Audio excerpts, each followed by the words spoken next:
যার নাম হয়তো অনেকে জানে না,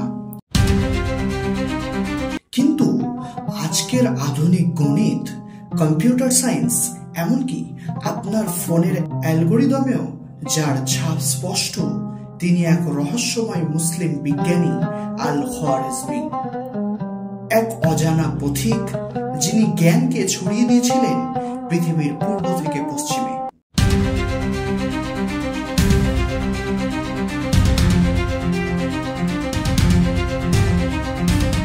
কিন্তু কে ছিল এই মানুষটি? কিভাবে তিনি পুরো পৃথিবীর গণনার ধরনই পাল্টে দিলেন?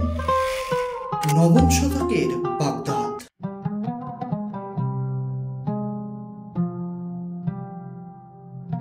আব্বাসীয় খলিফা আল মামুন বায়াত আল হিকমাহ, যাকে দারুল হিকমা বলা হয়, এক সোনালী জ্ঞান চর্চার কেন্দ্র।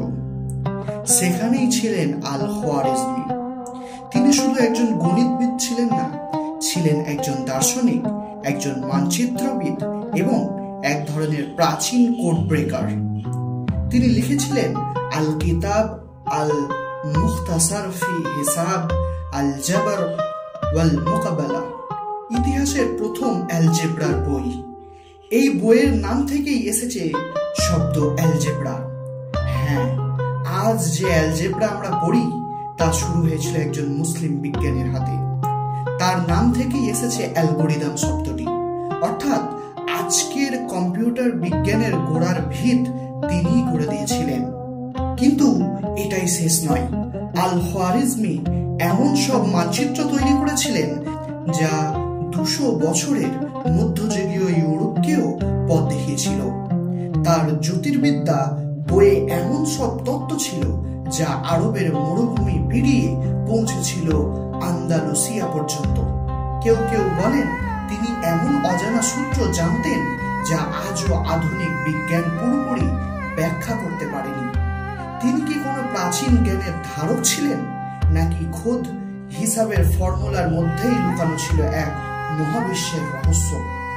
আল খোয়ারিজমি ছিলেন এমন একজন যার চিন্তা ভাবনার পরিধি ছিল সময়ের অনেক বাইরে। তার সৃষ্টি শুধু পাণ্ডুলিপিতে নয়, বেঁচে আছে আপনার ফোন, কম্পিউটার, এমনকি কৃত্রিম বুদ্ধিমত্তার ক্ষেত্রেও। আপনি যদি জানতে চান কিভাবে এক মুসলিম পণ্ডিত পৃথিবীর হিসাবের ধারণা বদলে দিয়েছিলেন, তাহলে এই রহস্যময় অভিযানে আমাদের সঙ্গেই থাকুন। ভিডিওটি লাইক করুন, শেয়ার করুন এবং সাবস্ক্রাইব করুন। হায়াতুন নাস, যেখানে প্রতিটি ইতিহাস এক একটি গল্প, এক একটি অজানা রহস্য।